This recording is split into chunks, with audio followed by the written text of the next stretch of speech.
Hello, class. Welcome back. We're going to continue our discussion about post-World War II. So the other day we kind of took a look at the different ideologies that started to appear during World or post-World War II, or the two ideologies that really started to gain more power in it, which is democracy, capitalism, and then communism. Capitalism is owned really by the United States. It becomes the superpower, and then Russia also becomes a superpower. That has to do with communism. They're the Soviet Union, really, not Russia. The Soviet Union.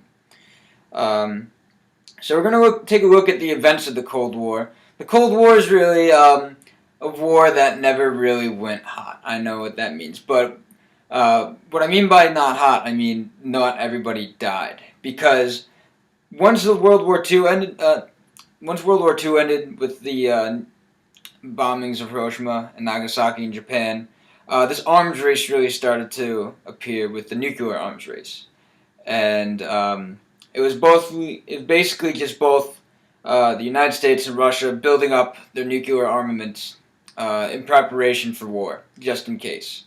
Uh, that was a policy called brinkmanship. We'll get to that later. But for today, I really want to focus on the Cold War itself. So our central focus today, really our central question is going to be, was the Cold War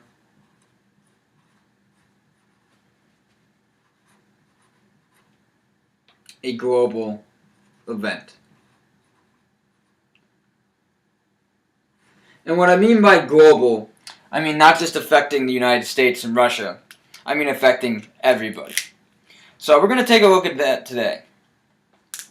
Because once these two ideologies started getting pitted against each other, yeah, it really kind of just started affecting everybody. So why don't we start with Europe, right? Why don't we start with the Berlin Wall, or the Berlin conflict or division? Yeah, any way we see it. So Berlin, right, is capital of Germany, and it was split in between the Allied sides on the western side, three Allied, the French, the English, and the Americans, and then the eastern half was owned by Russia, or controlled by Russia. This was all done during the Potsdam Conference. It was when they decided to split up Germany. So let me draw this out because it could be a little complicated. So here's Germany as a whole, right? I know, my drawing skills. There's Germany as a whole. And the Potsdam Conference decided to split up. Easy enough. Let's give this west side to the Allies, which is England, France, and the United States.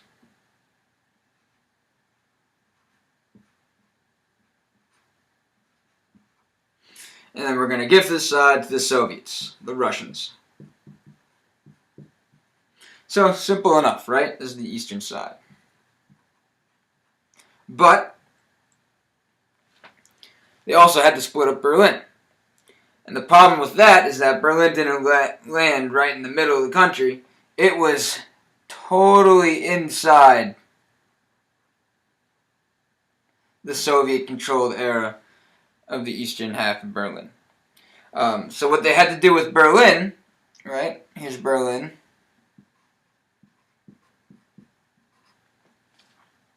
That they also split it up. Alright, that's Berlin. So, just like the whole country, the Soviets got the eastern side, and the Allied powers the western side, right? Alright, all split up, yeah. 3 different countries and then Soviets. So that's kind of a problem for the Soviets. Soviets don't really like that very much. So, what they decided to do is that the only way that the Allies were able to get provisions and food and supplies to their side of Berlin is through the roads. The Soviets obviously don't like that, so they close off the roads. Right? They don't want anyone in. They want the Allied powers, the capitalists, to leave the side so that they can have this area totally controlled for themselves. So they block that all off.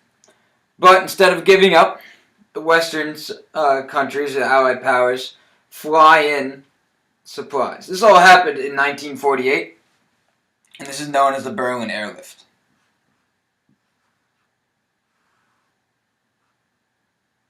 So this is really kind of one of the first conflicts that really happened during the Cold War, is that Berlin gets divided, and we have this really breakdown of relations between the Soviets and the Western powers.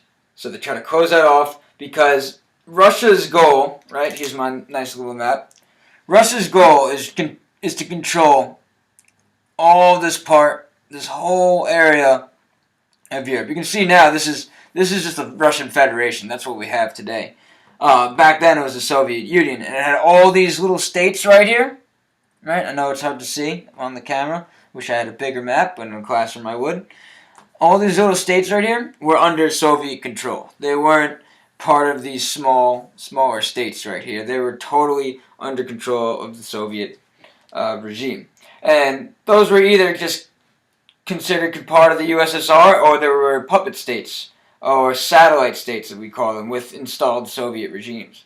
That's kind of what happened to East Germany. They had a Russian or communist regime inside of East Germany. So that's one of the first things that happened in Europe. It's probably the first thing that happened as well. The next also has to do with Berlin. This happened in 1961, a little later on. The Soviets decided to build the Berlin Wall. So the Berlin Wall is this literal wall. I'm talking a literal wall. Like, you know how Trump promises to build this wall? This is what they actually did. They built this wall in between the Allied states, or Allied controlled areas of Berlin, and the Soviets. And no one could cross this wall.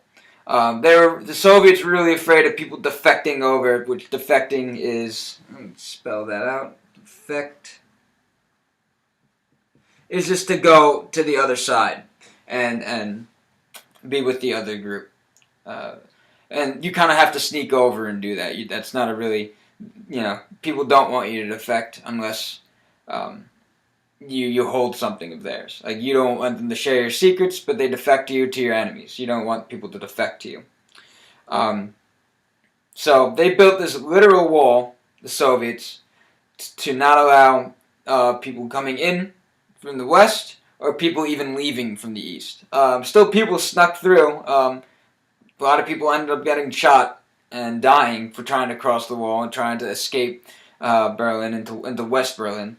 Whole families are separated here. Couple of I think an American college student got trapped behind the wall, and he was kept behind in West Germany or East Germany for a really long time. So that's the Berlin Wall really becomes a symbol of how divided the East, or the Soviets, are from the rest of the world. They kind of close themselves down. They call it the Iron Curtain, because you can't really see anything. They aren't seeing into the country. Any relationships really become kind of cold. So the Soviets build this wall, and with that, they kind of destroy any relations they had with the West. Kind of how we see North Korea, not at this extent. How we see North Korea today, how we can't really look into their country, or we really establish communications with them. But maybe not to that extent, but kind of similar. Speaking of Korea, let's go to Korea. So that's what we saw in Europe, right? That's how the Cold War affected Europe. Let's go to Korea.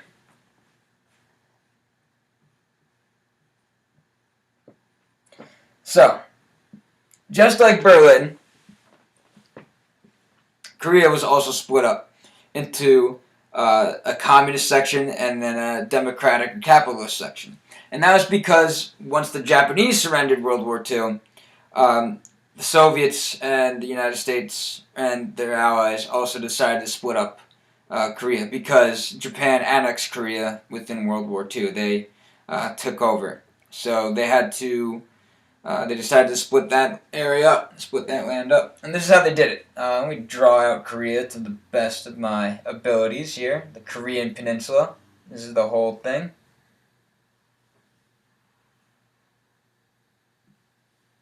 Alright, so the Korean Peninsula. Right? So, after the war, it was split up right down the middle. Alright, with the Soviets and communists controlling the north, because we have North Korea today, and the capitalists and Democrats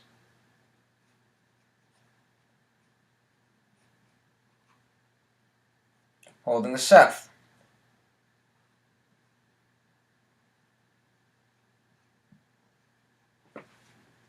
And again, Soviets didn't like that very much, or the communists didn't like that much. They wanted to unite these two countries right here. They wanted to unite the whole entire Korean Peninsula. So that's what they tried to do. The North invaded the South, right? And they got them all the way down to here. And the North owned all this land. They invaded them in 1950, right? This happened in 1950. They invaded them there. And the South was that much trouble, they're having that much problem, a UN division, not the United States, a UN coalition, United Nations, mostly headed by the United States, but not considered the United States. The UN, a couple of their allies, went in and started fighting back against the North, and they got them back all the way to here. Right? So they almost won. They almost united the entire Korean Peninsula. Except there's one really big... I know I don't have it on the map. There's one. There you go. Here's the Korean Peninsula. There's one really big country that borders Korea on the north right there, and it's China. And they were communist. Within the Communist Revolution, Mao Zedong, he also wanted to see communism spread in his name, so he lended a hand to the northern Koreans in communism and fought them back all the way down again to here. Right, so he resupplied them, got them all the way back down to here. So that kept happening. This lasted till 1953. The UN was finally able to fight them back and pretty much get to where they started on the 38th parallel, is what they call it, and that's where the countries still remain. 2 years of the actual fighting, but the Korean War didn't really end until this year, 2018. I'm not kidding. That lasted a really long time. So, as you can see, there's still a lot of influence between the Soviets, right, and the UN. This is all still part of the Cold War. So you can see that it was starting to become, it was affecting a lot of people. But that's just two countries that were neighboring, right? That were neighboring to Russia and the Soviet Union, Europe and Asia right there. But let's take a look at something else. Let's take a look at the another part of the world here. Where is my handy dandy eraser? Oh, there we go. Alright, you got the Berlin Wall down. Awesome. Good job, guys.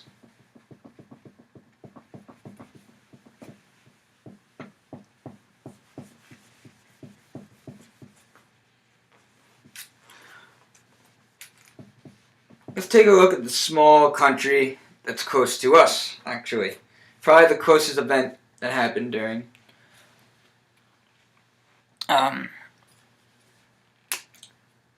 the Cold War. Probably the most dangerous one and the most tension-driven one. Let's look at Cuba, right? Small island right there, Cuba. Right?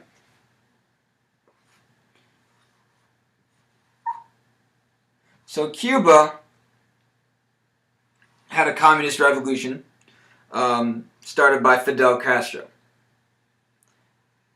Cuba suddenly became a communist country at the doorstep of the United States.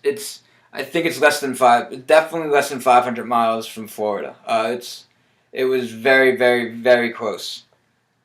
And the United States, just like the Soviets, not wanting any Western powers or any Western capitalism influence right next to them, the United States really didn't like that. So, so the United States funds this invasion, and that becomes known as the Bay of Pigs.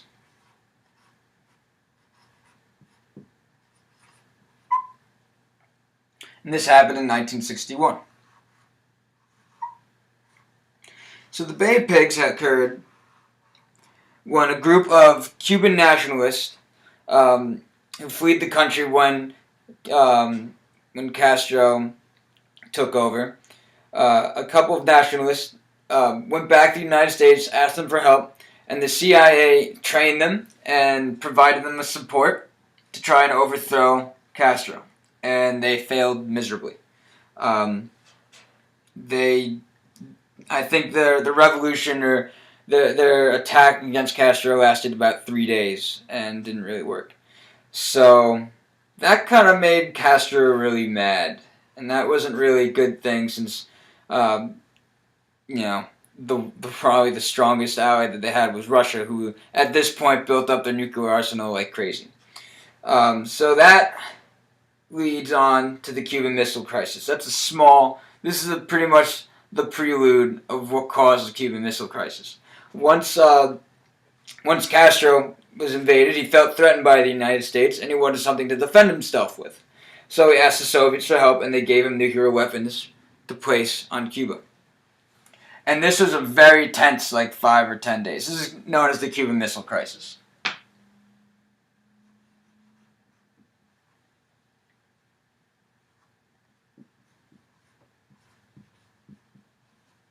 And this is probably the close to nuclear war that the world has ever been to. And us all not existing.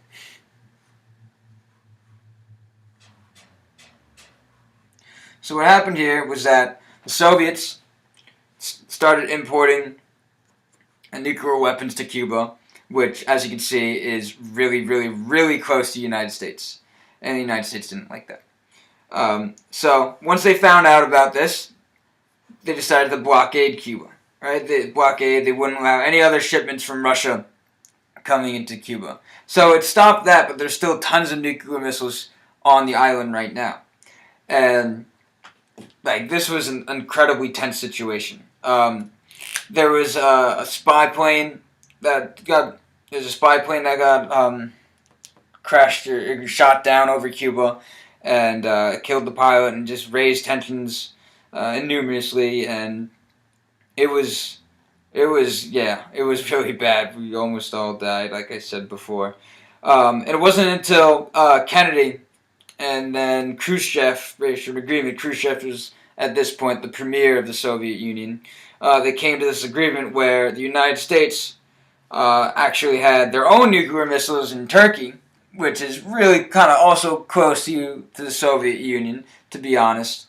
That's another reason why the Soviet Union decided to place missiles in Cuba, because, well, if they're going to have nuclear missiles in Turkey, why can't they have nuclear missiles in Cuba to defend themselves? There would have been no way, if missiles were launched from Cuba, there would have been no way to counteract. You might have been able to shoot them down if it wasn't a direct attack from Russia, but from Cuba it would have been too short, and there would have been no defense against that. But the same could be said for the United States. If they had missiles in Turkey, they could have easily. Moscow's right here. They could have easily destroyed Russia's industrial complex and industrial ideas and a lot of the population in a really quick moment without really any way for defense. So it was a pretty tense 10 days, closest time we ever went to nuclear war and the world was ever destroyed. But thanks to Kennedy and Khrushchev really de-escalating the situation. And it really should be. A lot of people give Kennedy more credit, but it was really both of them because either one of them probably pushed the button and could have all died, which would have not have been good. So yeah, there's Cuba. So far we have Europe, and we got Asia, right? And now we have West Hemisphere and North America. All right, but there's still more areas where the Cold War touched upon. Let me head back to this way. Do do do do do do do do do do do do do.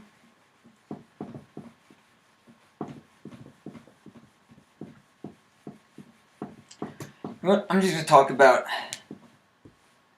two of these places at the same time because they're kind of interconnected. So make sure you get all that down.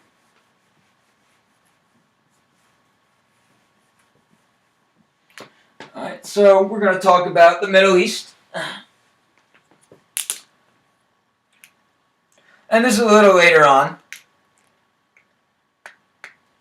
There are kind of two things that happened in the Middle East.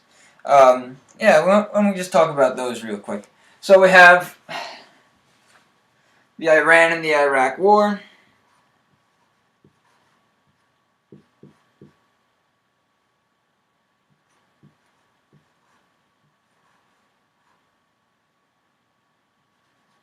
Which happened from 1980 to 1988.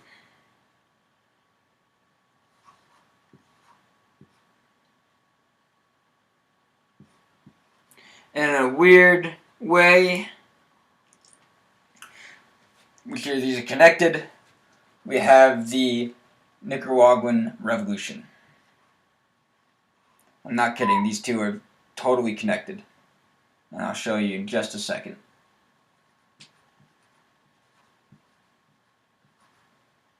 Which happened in 1961 to 1990. Alright.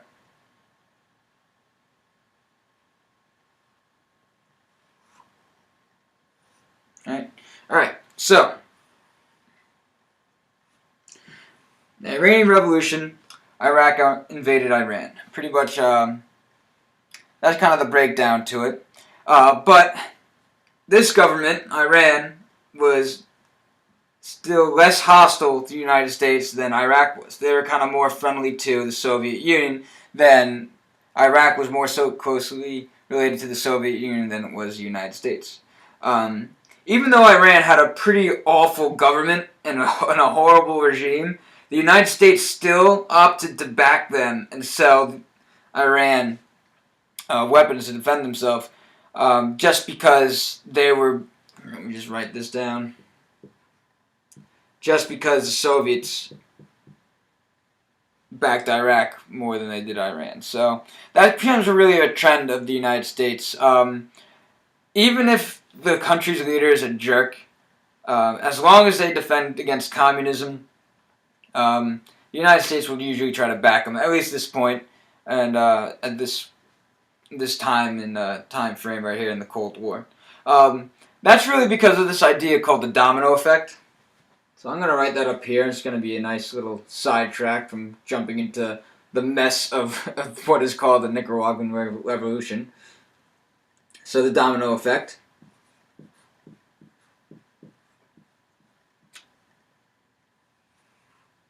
Right?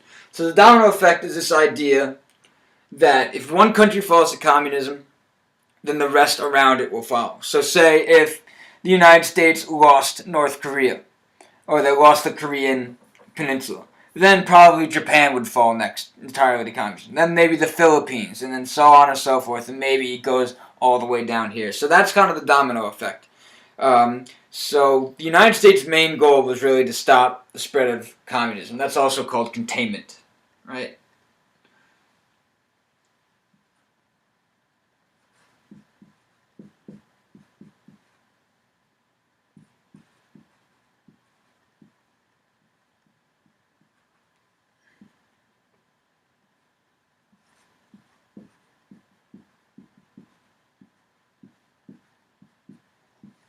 That's called containment right there.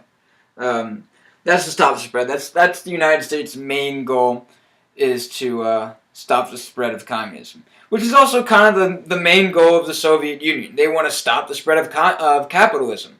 It's kind of I kind of feel, as as we're in an American classroom, we're kind of seeing everything from our Americans' perspective. That communism was always trying to encroach us, but the more you look at it, the United States was doing the same thing. So communism was kind of trying to stop the spread of capitalism in a way. Um, that's just the double-sided look and perspective that you should really start taking a look at things. There's always two sides to one story, especially in the Cold War. The Cold War is a weird time frame. You think today's political theater or background or stage is messed up. The Cold War is pretty bad also. All right, so let me get back to our mainstream right here. So the U.S. starts giving weapons and backing Iran because they're a more supportive government, even though they're horrible, than the Soviet Union, than Iraq to the Soviet Union. So that happens in 1980s through 1988. This happens in 1961 to 1990. So this is the Nicaraguan Revolution, and what happens is that the federal government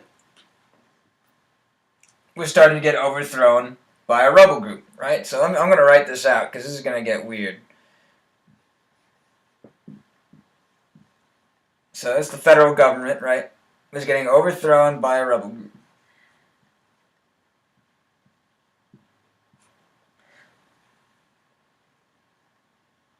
Right? Rebel Group 1. But guess what? The fight's not over.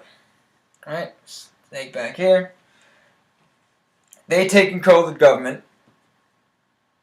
And then the rebel group of the federal government, if you want to call it that, called the Contras.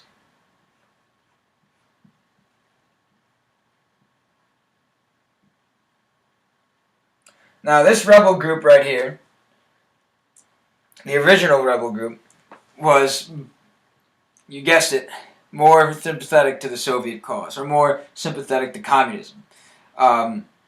This group right here, more sympathetic to the United States.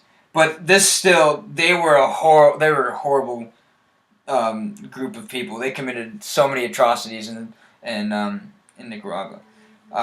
But with the money that the U.S. made by selling Iran weapons, they gave to the Contras, right? This rebel group, they gave to the Contras in order to fund their rebellion, or fund against the government that overthrew them.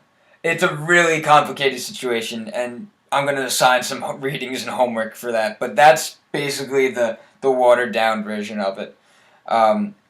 And this, again, it all has to do with this proxy war. It all has to do with the United States wanting to back a government or a group that's more sympathetic, or more stabilized, or just better than, or they feel, than communism. All because of the domino effect. So yeah, and of course they don't want Nicaragua, right? This in South America. They don't want a communist country right there, or anyone sympathetic to communism right there. So that's kind of the gist of it. It's really complicated, and we need to read more into it, and we're going to do that later on for homework. So that's the other stages of the Cold War. Right, so we have, what do we got now? We got the Middle East, which is right here, Iran, Iraq, right? And now we have South America being dragged in. Alright, this is all the Cold War. Everyone's getting into it, right? Alright, I need my eraser. Oh, there it is. Excuse me. Alright, let me erase this mess. You guys get it.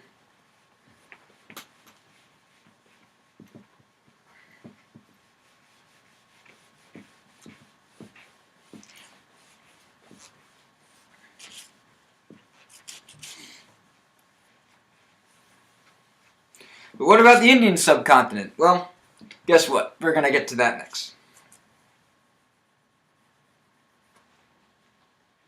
So, the Soviet-Afghan War.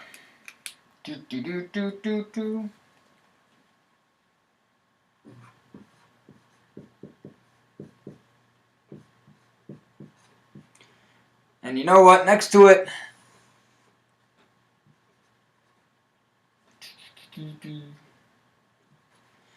I'm going to put the Vietnam War.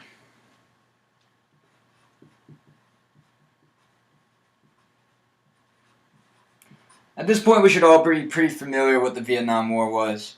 It was a conflict. It wasn't really a war. It was kind of a police action that just kind of dragged down the United States for years and years and years. And not only was it just kind of a mess, it really kind of also split the American public into two groups. There are a lot of non-violent protesters, anti-war protesters, and then pro-war protesters. This is one of the wars that really became increasingly unpopular. Really, kind of one of the ones that split America in two. It didn't help that there was a draft. We haven't experienced a draft in a really long time. So let's get into that. Alright, so the Vietnam War, I'm going to do that first because I think you guys know, happened in 1955. I should really be not calling it the Vietnam War, it should be more of like the Vietnam conflict to 1975.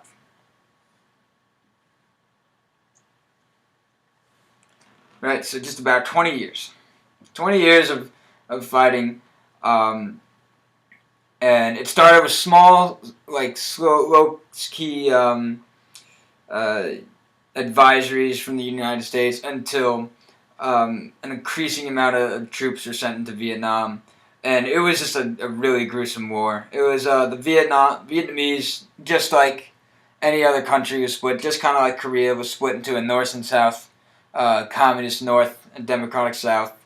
And with the domino effect, North Vietnamese tried to take over the South Vietnam, and the United States, of course, had to intervene. But this time it didn't really go so well as the Korean War. North Vietnam ended up taking over the whole entire Vietnamese peninsula. It's going to be right here. Right, there's Vietnam. Right, it's split that way. But instead, ended up winning North Vietnam, North Viet Cong, that government, and Ho Chi Minh ended up winning this whole entire area right there. So they took over the whole country, and it just becomes a really gruesome war for the United States. Really disheartening. Nobody really wanted to fight it. It's really just this police action where a bunch of young men got drafted into war, and there were numerous casualties. I don't really know the number off the top of my head. We can look at it later. So that happened in 1955 to 1917. With the result, you can also say that this is probably the one war that the United States decisively lost in. So, well, you guys will talk about that more in U.S. history, but for the time being, let's just show that there's another global conflict there that happened because of the Cold War. All right, and then we'll go to the Soviet-Afghan War, which can be called for the Soviets. A lot of people call this their Vietnam, as the Soviet-Afghan War. And this happened from 1979 to 1989. So a 10-year war. So the Soviets tried to get into Afghanistan. They tried to invade and turn the government communist. But there are a ton of rebel factions that are supplied by the United States that ended up fighting against the Soviets. Kind of how the Viet Cong and the Vietnamese army fought against the United States in the Vietnam War. The United States ended up supplying rebel groups. You guys might have heard of this group, the Taliban. and other rebel groups to fight against the Soviets. Interesting fact, Osama bin Laden was actually fighting against the Soviets, and we gave him weapons. Kind of backfired. Not good. So we have that. Right? So, those are the two really backbreaking proxy wars, you can say. Proxy war is just a war fought kind of against each other by funding both sides. Fund both sides.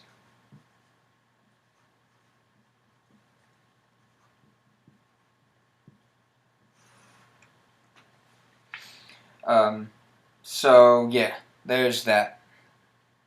Soviet-Afghan War and the Vietnamese War. Afghanistan. There we go. Circle that in. Alright, so, basically you can see pretty much every part of the globe was affected by the Cold War. Africa, there were a ton of civil wars that had to do with communism or democratic regimes. I honestly don't know the names of them. We have to do more research on that.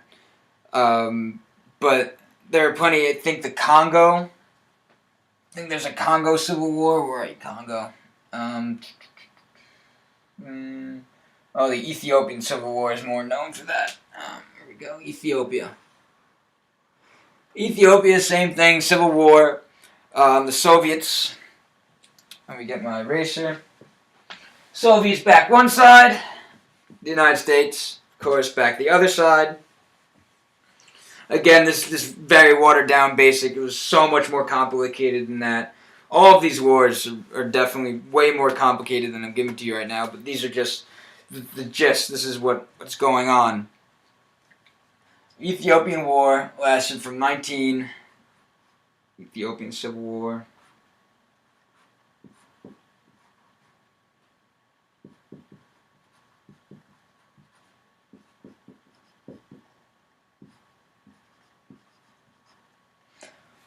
Lasted from 1974 to 1991.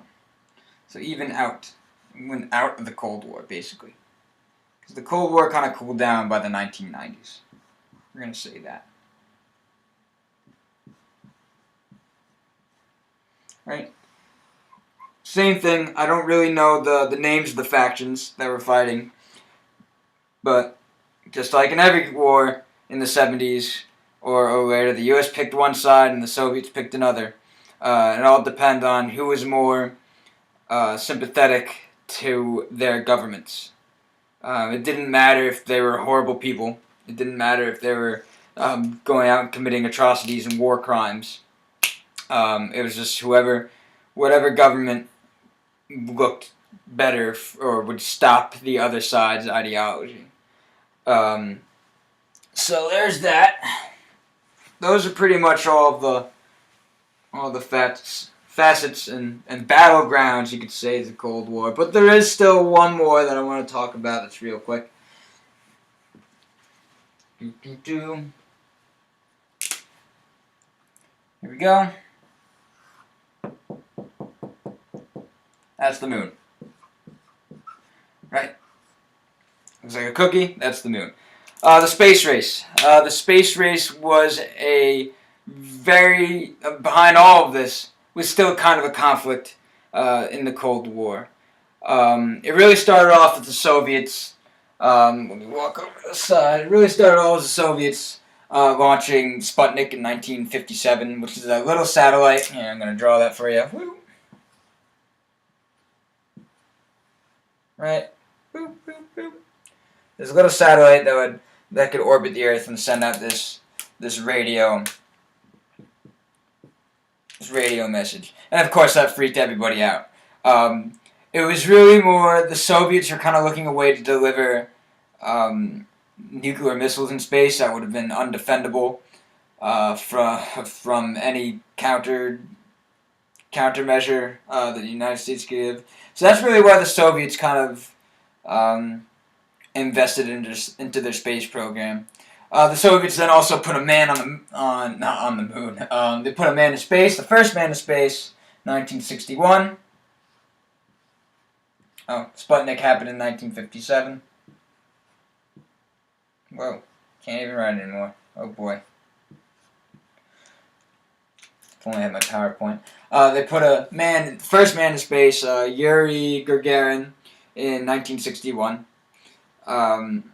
So this was all really expensive.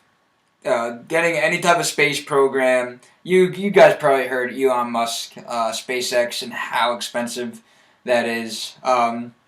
It cost billions of dollars. And this is kind of what the United States was trying to do. They were trying to just kind of bankrupt the Soviets by challenging them in space.